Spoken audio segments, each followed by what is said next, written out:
Assalamu alaikum, welcome to Real Talk with Dr. Deen. Today my guest is Junaid Nadir, a cricketer. Assalamu alaikum, Junaid, how are you? Assalamu alaikum, thank you very much for having me. All well, thank you. You're welcome. Let's dig in deep to the world of cricket. So a bit about your background in cricket. Well, I've grown up playing in the UK from the tender ages of 5. Was the first moment I had a bat and ball in my hand. Was very fortunate that my father and my mother supported me so much in this. And I was playing for Kent at the age of 6. So I played my first match at 5 for the under 10s. I still remember the parents were laughing at me at the time because I was so small and so young. I took 4 wickets on debut, which still to this day has never been broken.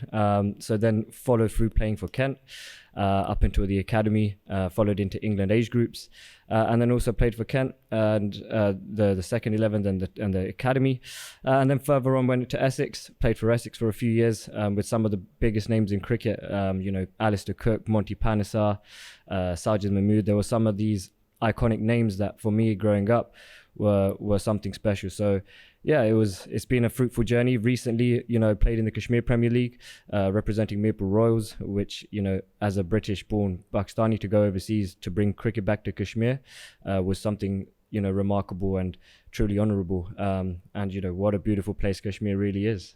Great, Junaid. So tell me a bit about the challenges in the cricket world for a Pakistani, a British, Asian, a Muslim. What's that like? Look, there are multiple factors. I think in our society, in our culture, sports is not really looked upon as something we get pushed into doing. I think, the common norm is education, let's say being a doctor or a lawyer is the common grounds. But the challenges with that, I think the family support is vital. And I cannot, condemn and thank my family enough for really supporting me in that regards. It's something that's not of the common norm. But there are many other factors, like the fitness side of things is very tough, but it's enjoyable. As long as you can get on the enjoyable side of it, it really is fun. But look, there are multiple factors that we can look at, and there are challenges, if you look at the system in itself, and also, controversies that, we've heard let's about. talk about the system. So is it racist? Is it racist? It's a broad spectrum. There's a fact of the word called used institutional racism, which is racism that's not directly integrated into your face. It's not somebody calling you a name directly. It's more something that happens away behind closed doors. And it's not just within the field of cricket. I think it goes out to wider corporations. If you look at it, even when you're applying for a job, if your name is let's say James and Junaid, you may get looked upon a bit more than person. Have you faced discrimination? Yeah, look, my release at Kent was questionable. I was representing England age groups at the time. We won the national competitions. I was the leading wicket taker, and for whatever reason. What happened? So it was a very tough time. So I was 16 years old, and I was playing for Kent, and I was going in a really strong period of my career. It was destined that I was going to get a full-time contract. And at the time, a lot of other personal family issues were around at the time. And we got called in for a meeting. My father was a bit poorly ill at the time, so he couldn't really speak so much at the meeting. So we went there, and I still remember this. And he sat us down, and he just basically said, Junaid, we're not going to give you a contract for no apparent reasons to say. His reasons were, let's say, you're not good enough to play even club cricket. But what was the evidence? No evidence behind it. This is what I'm saying. This is where. And what was your track record at that time? I was playing England age groups. We just won the national competitions, leading wicket takers.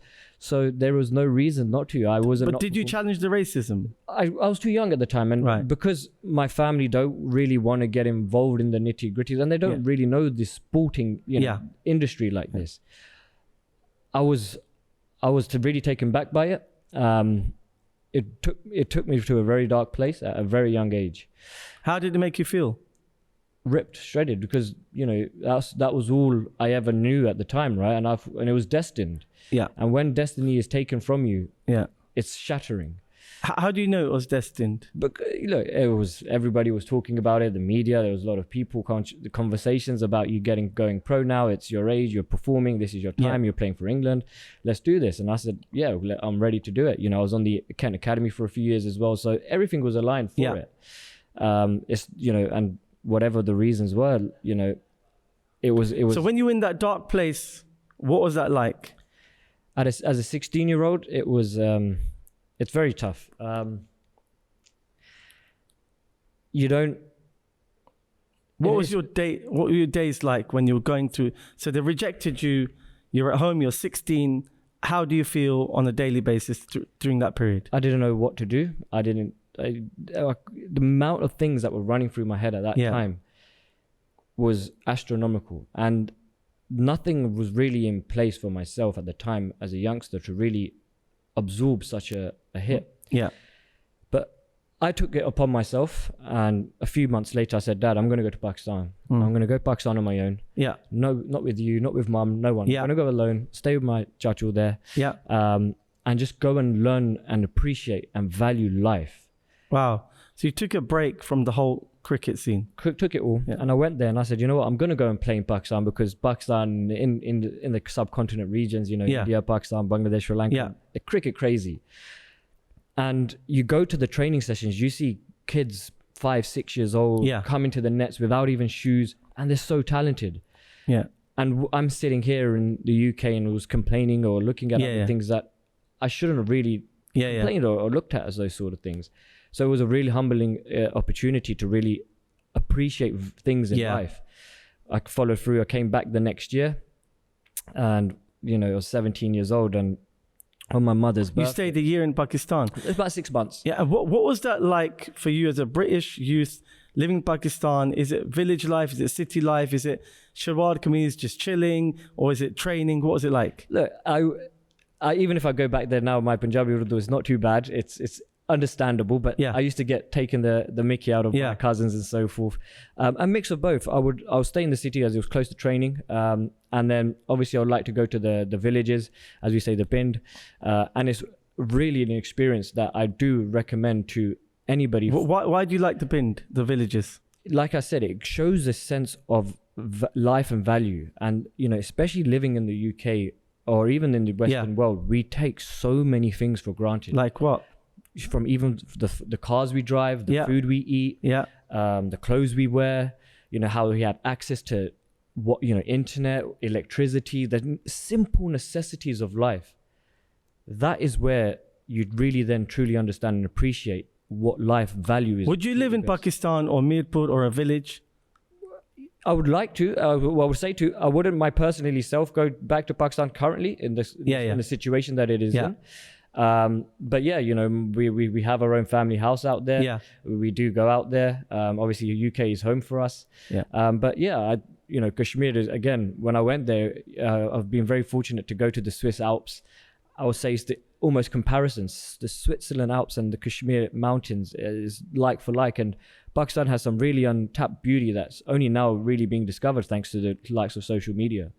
So let's talk about social media, but I just want to pick up one thing before we get there, about the racism issue. And is that it across the board in other sports as well, do you think, or just cricket? Yeah, like I said, institutional racism isn't specifically, specificized in the sport of cricket. I said, it goes around corporations. There are so many businesses. There are so many, even if you look at the football world, how many British, Pakistani, Asian representatives are playing at a high level of football? Is it not good enough? I don't think so. I think there are a lot of talented footballers out there from our background. I've seen it. And even cricketers, and not just from our backgrounds, many others. But it's just not looked upon for certain reasons. And I personally, as a youngster growing up, where I saw the change in society was after the 9/11 and after the 7/7. After that, and So there's a correlation between that and Islamophobia, would you say? Yes. 100%. 100%. Look, my birthday is also on the 7th of July, which happened to be the London bombings. And, I went to school that day, and kids at this time were like, is this a birthday present for you? Wow. So they were linking the 7/7 bombings to your birthday and saying... It's a birthday present. But was that at school? Yes, at school. And So- how old was I? Must have been very young. I wasn't even in secondary. I was still Yeah, in yeah. primary school. Still in Primary school kids are saying to you, you might have something to do with the bombings because you I'm brown. were born on that date. Yeah, and I'm brown and Muslim and all of these sort of type of And things. how did you react to that as a kid? To be honest with you, I actually laughed because you can either go to like a flight or fright moment. Yeah. And it's I was quite impressed with the sort of intelligence behind Of it at these such a kids. young age. Yeah, like, yeah. how have you put the two and two together and Yeah. how you make, and it's quite, How did they know about your birthday? kids know, right? It's your Alright, birthday, yeah. whatever. And I was actually really sad because it's my birthday and it's London, the city I was born and raised in. Yeah. I was really saddened by it. And it's, being targeted on the Muslim front of it and being a British Muslim, I was really taken back for it. And those comments, it's, yes, it hurt, but it was that moment of time. You have to decide what you want to do in life. Yeah. Whether you let it hurt you or you literally take it as a bit of a hit on the, hit on the shoulder, but move forward from it. I think that's a very important factor. Yes, we're subject to a lot of different forms of racism and, stereotyping or institutional problems. Yeah.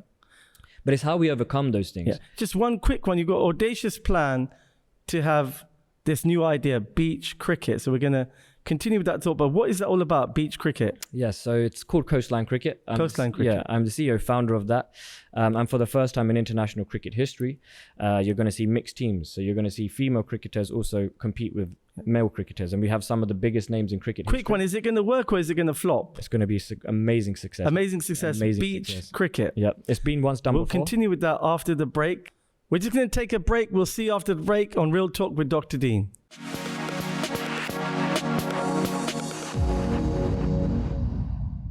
Welcome back to Real Talk with Dr. Deen. Junaid, you want to make beach cricket a common thing around the world? Yes. How's that going to work? How are you going to hit that ball into the ocean? So you're gonna put a plastic matting down. Beach cricket was once done before in 2005 and 7. It was a great success in Australia. Yeah. We're going to be taking it around the world. Some of the locations, Brazil, the Caribbean, Dubai, and wherever there's a beach, really. But like I was saying, it's going to be for the first time in international cricket history where you have mixed teams. But we've got some of the biggest legends on board. If you look from Pakistan, we've got likes of Kamran Akmal. Yeah. If you look from India, we've got Stuart Binney. If you look from South Africa, Herschel Gibbs, John T. Rhodes, and many more worldwide. From the Caribbean, you got. But how is the ball going to bounce on the beach? Yeah, so you use not a hard cricket ball, it's an incredible. There is a plastic wicket that you implant into the pitch, which gets taken around the world. It's roll up, roll down, and we're going to be leaving that wicket at the beach. So wherever we go, and we're going to be leaving that there. So it's a lasting legacy for the community where they will be able to go and compete. And it's a social thing. It's getting people out of the house, getting engaged with cricket who may never have been involved with cricket. The region of What Brazil. clothes are you going to wear on the beach to play cricket? Yeah, it's interesting. So we've got 3/4 options as well for the Muslim community as well, long sleeve, but also the vests. So players want to wear their vest. It's like volleyball. Yeah, exactly so. Right. So it's going to be fun. It's going to be a unique twist. We're going to be traveling the world with it and all the superstars. So it's going to be a very an interesting thing, and it's going to be internationally televised to all countries as well. So super exciting. Thanks. So let's talk about social media. What is the real world like of a young person like yourself and girls online talking to each other, DMs and all the rest, TikTok, Insta? What's it like in the real world? Are people dating online? Are they talking? Are they doing haram stuff online? What is it like? Let's just be real. Social media nowadays is it's a powerful tool, and it can also be used in a very positive and also very negative way. It's sporadic. So if you look at how, especially athletes, myself, I use it for mainly promotion of cricket, inciting good and positivity to the world. But it's if you get it in the wrong hands, it can easily be used for the wrong things. Wrong hands. What's the craziest DM you've ever received or sent? I've received crazy things, crazy fan messages, so many things. People like writing messages on and there's so many things. Are people different online? So are they just expressing their real self, do you think, or is it something that they would be like that in real life? No, social media is something that people can really get lost in the sense of, this is my life and I need to make sure that my social media life looks great, so people think my life is really great. And actually, truly, that's not happiness. Yeah. Happiness comes from a place within it. A lot of my moments that are not even on social media are the most special moments to me that I don't even share with anybody. You know, I've driven some of the nicest cars, met some of the most. And you haven't posted that stuff. Never posted it. Why don't you post it? Special to me. Why do I need to share some of the most? Yeah, of course, some moments are really good to share with people. Yeah. But some moments are really good to just be held for your own sort of memories. And I think people forget about those things. That actually having specific moments with people or whatever can actually be quite valuable. So we live in a shameless society, right? Muslim guys and girls, the Muslim community doesn't know about this, but Muslim guys and girls can be really shameless online. What's like the worst DM you've received? What kind of messages do girls send? And guys, what are they doing online? What kind of are guys shameless as well? Are they pervy? Are they messed up? What's going on? It's a dangerous world, social media. Like I've said, there is so many nooks and crannies that you can look at. But give me an example of what kind of message I've received a lot from so many people around the world. Like what? But the thing is, me personally, I don't really deal with it. Why? Because I have my own social media team which deal with a lot of my dealings.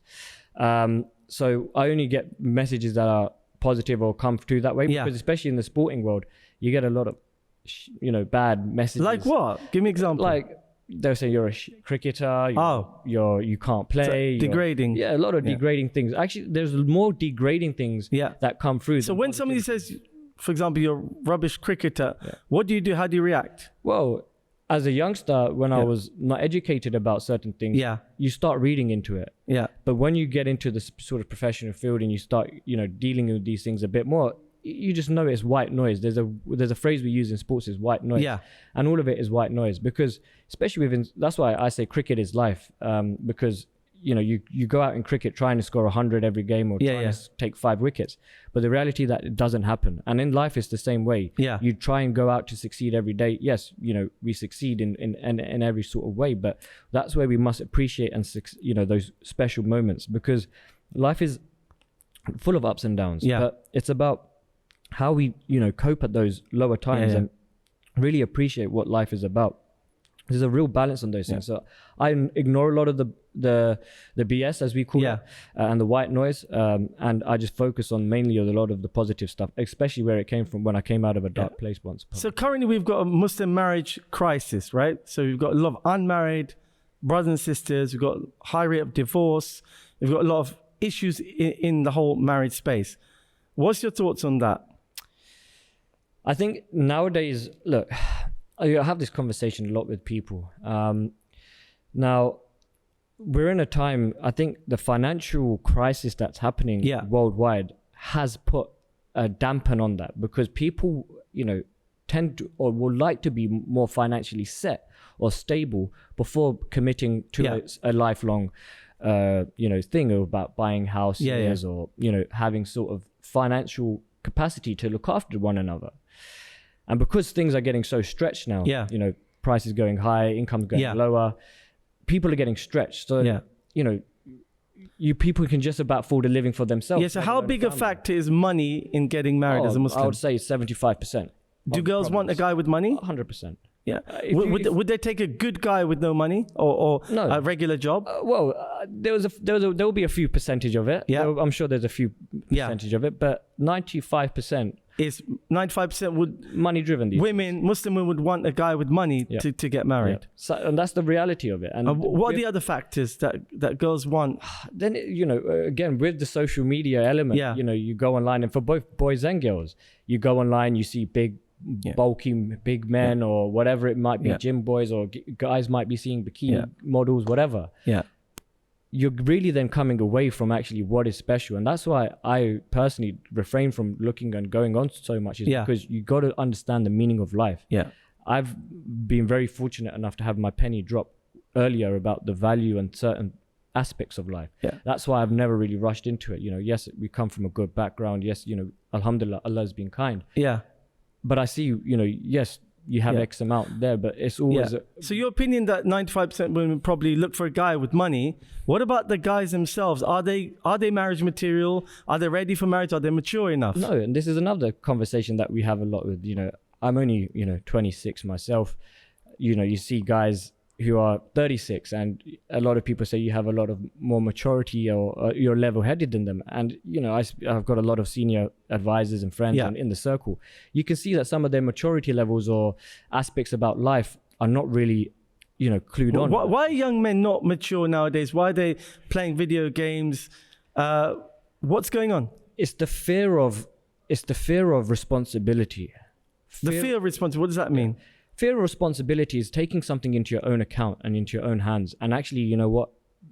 Becoming an actual man, like if you look at it, it's this whole masculinity. If you look at, for example, this whole Andrew Tate situation, whether he's misogynist or whatever, people have their own views, but he's actually implementing a way that, of an old school sort of way. Like I look at my father to be a man, be a real man and take the strut by it and be responsible and take work out, build a six-pack, make money. Not even necessarily building a six-pack. Some people have health issues. You don't have to have a six-pack, of course, but some people have health issues, whatever, they restrain from that. But it's about whether you have, whether it's 100 pounds or 1,000 pounds or 100,000, it's being able to be that man of that sort of, in that time, in that moment. A high value male. Through all of those stages. Yeah. And it's about the inner belief, having the respect. I think respect is lost as well. Do you want to get married? Inshallah, of course. Yeah. I would love to. And what's stopping you from getting married? Finding one who's being able to be compatible with myself. Right. What's the one look like? One look like? It's... Give me a definition of your perfect wife, or the ideal wife. Not perfect. No one's perfect. No one's perfect. And look, I have my own flaws, and everybody has their own flaws. But for me, someone who's, I think a family orientation is something that's been lost as well. Does she have to live with your mum?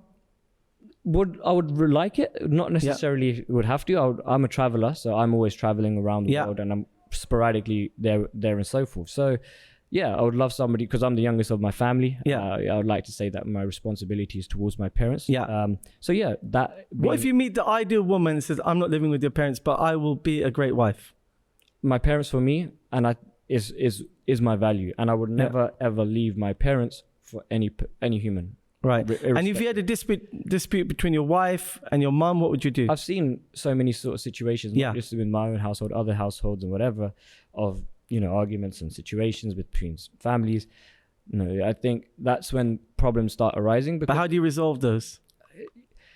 Again, in our community, these things are very hard to resolve. And I think having an actual conversation and sitting down and trying to understand. But your mum says she's a nightmare. Your wife says your mum's a nightmare. What are you going to do? This is a common problem in our society. It's a very common problem. You look at most dramas on TV that aunties watch or whatever it is. It's all about that, how the mother-in-law doesn't like the daughter-in-law. And I think you need to hold your thought on that, because I really want to pick up on that. Thank you so much. We're just going to take a break. This is Real Talk with Dr. Deen and Junaid Nadir. Don't go anywhere.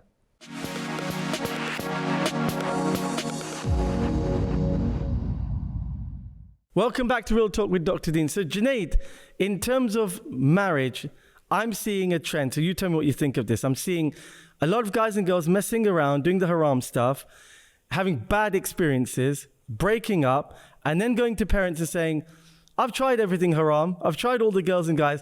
Find me someone now.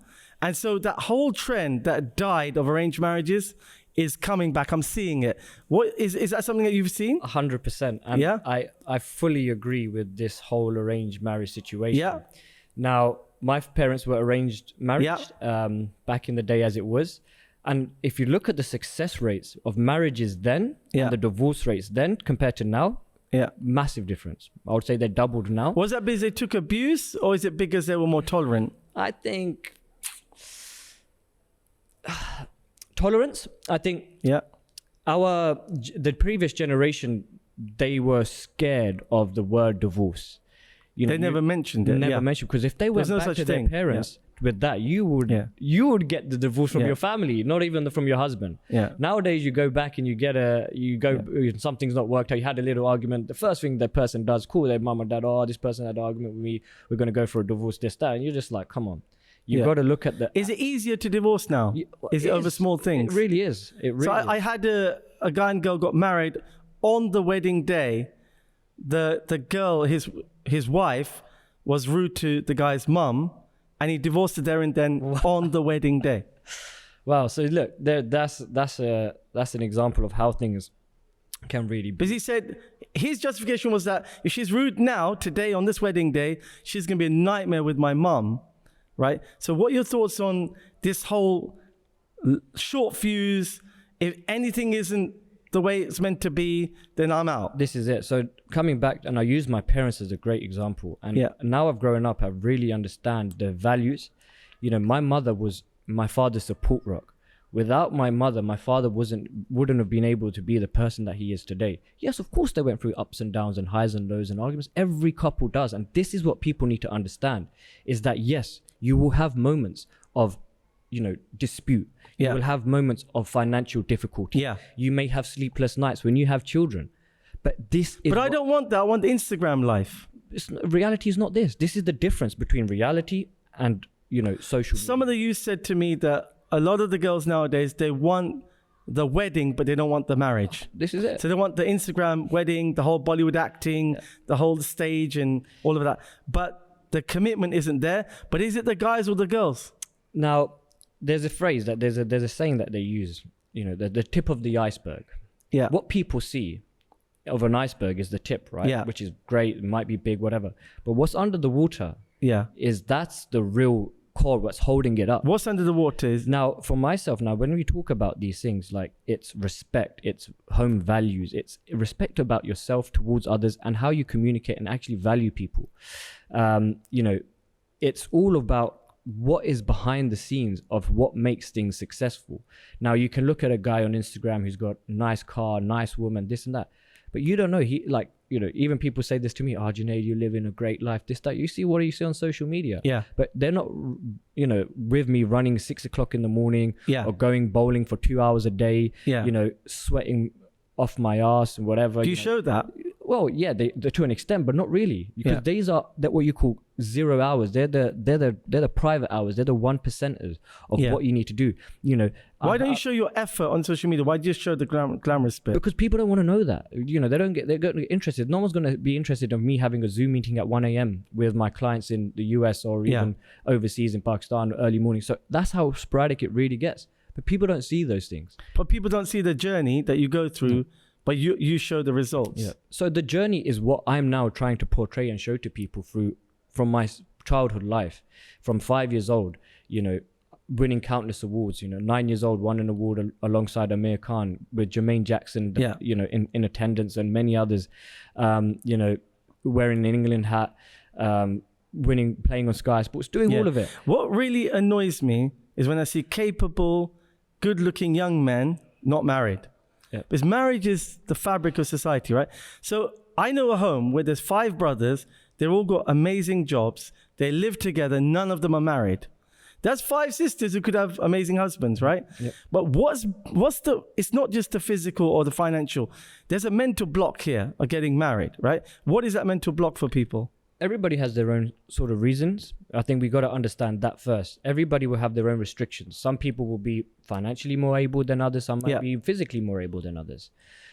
We need to understand as a whole of what it is. Now, how you look at marriage, I believe, is a very big blessing. It's something in Islam that we are advised to do. It's completing half of our deen. We forget these sort of impacts. Yes, okay, people may not be financially set, but they say also in Islam, when you do get married, the woman brings her own rizq. She brings her own blessings towards the family. Allah will not leave that soul burdened. So people forget that actually, if you take this commitment, it may not be straight away. So even like my parents, when they came to this country, when, you know, they had my oldest brother, they were very, very, very poor and broke. But my dad committed and said, look, to my mom. But are Muslim men scared of commitment? Because a lot of girls tell me that they're dating, they're doing haram stuff, or even if they're not, the guy just cannot commit because he's thinking A, B, C, D, which girl, you know, her nose is long, but she's prettier, she's taller, but, you know, and they're just too picky. And we got to a state for men and women now where there's too much choice and now you don't know what to do. Yes. Look, choice for anything. I think you know, you go into even your food options now. You go into Deliveroo, you've got a million options. You know, you once upon a time, you'd only just have to take a walk down the high street and that's all the food you would get. Now there is unlimited options in life. But is that an issue? Yeah. Of course, you know, you everything is accessible now through a digital device, which is held to your hand. Yeah. Which is now almost, dare I say, I call it an organ for people. It's a human organ. It's part of your body. You know, you go. It's an extension of your body. Of course. Yeah. And it's there, and everything to do with anybody's life is now connected to this device. From even now, you know, you see parents nowadays on phones as well. You know, ahead of children. You know, you look at the next generation, how advanced they are with technology. Mind blowing.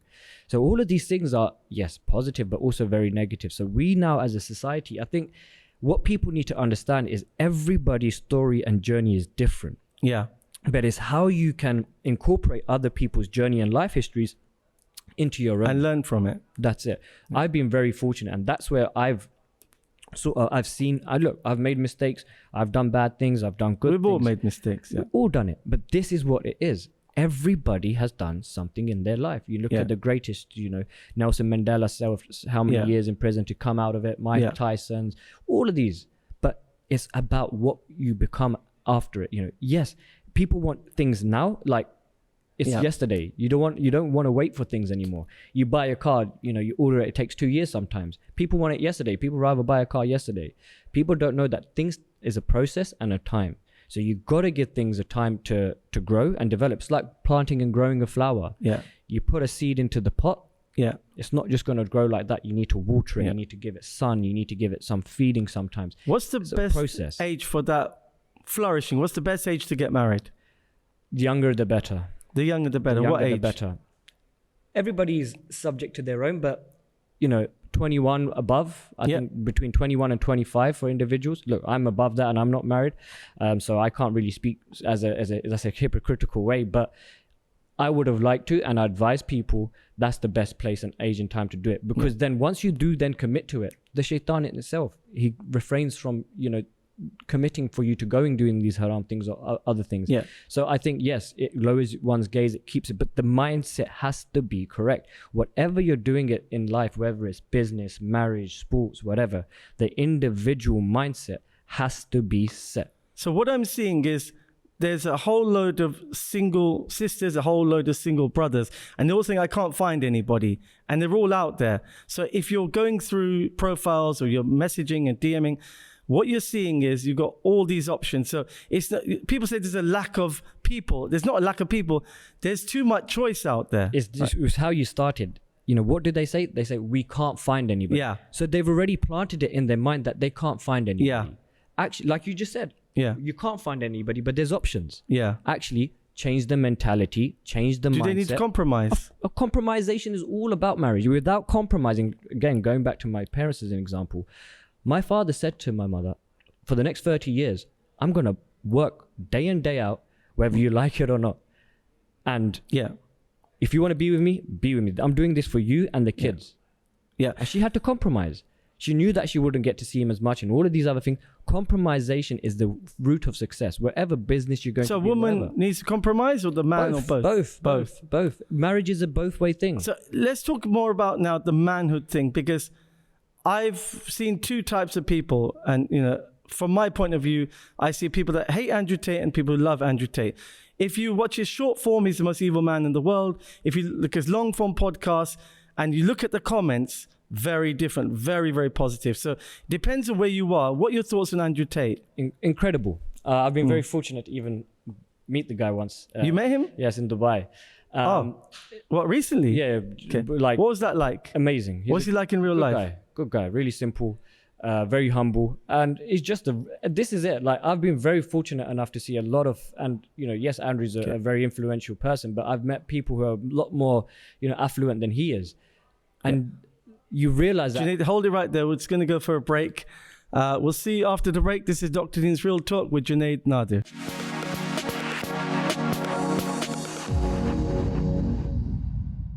Welcome back to Real Talk with Dr. Deen. You're talking about some juicy stuff. You've met Andrew Tate. Yes, and many others. And Tristan? No, I didn't see him at the time. I was in a location in Dubai. Happened to be there. Was a dinner. Got to say hello. Got to meet him.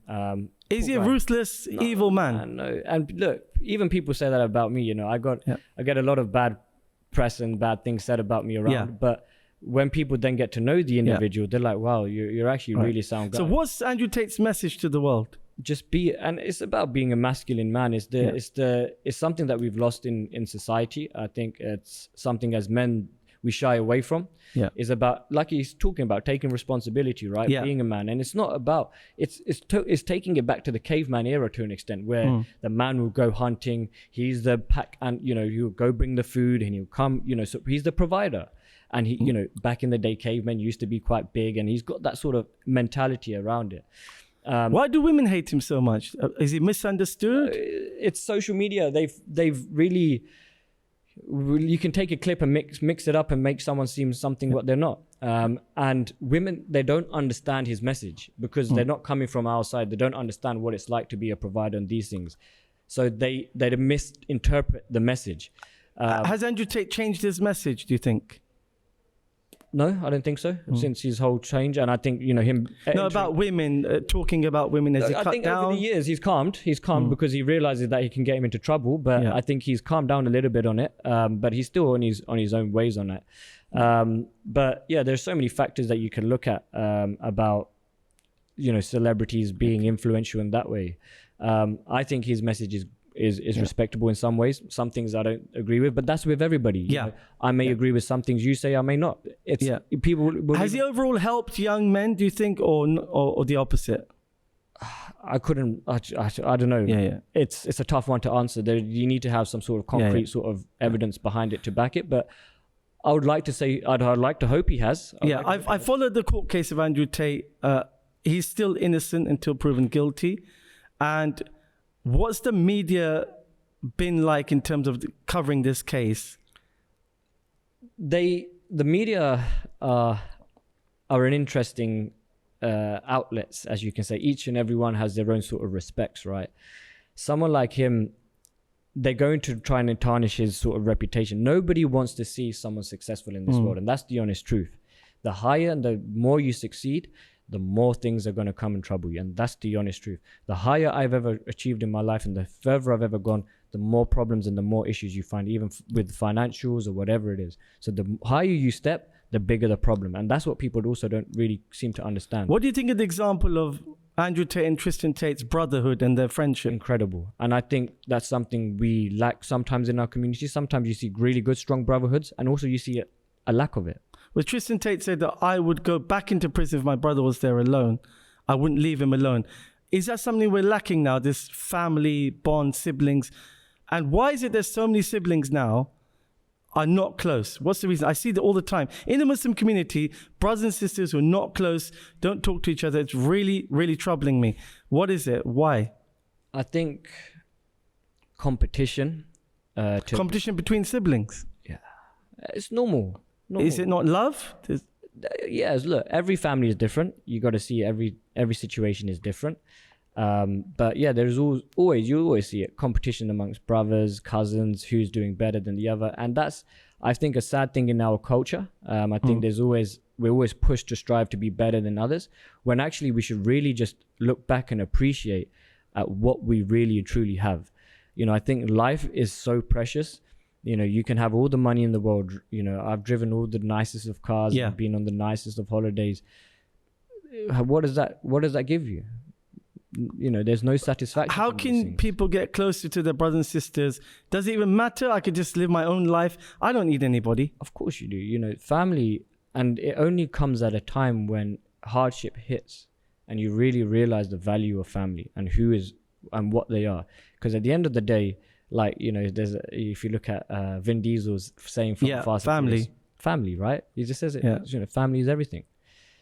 Without family, in any sort of dark times or whatever, or even good times, the people who are going to cheer for you and celebrate with you and without wanting anything will be your family. Do you think that family, let's say an extended family, is that healthy?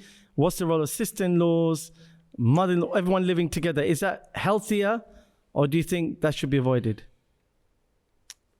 Tick for tack for each situation. I think you got to look at individuals. We're speaking on a grand scale of things here, where you got to look at people's individual personalities as well.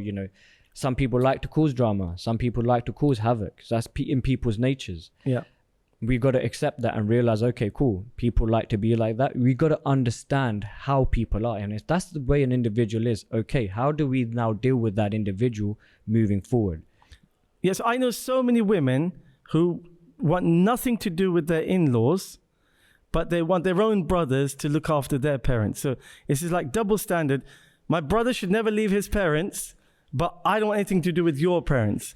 Yeah. What is that all about? Society now, I don't come from that mindset.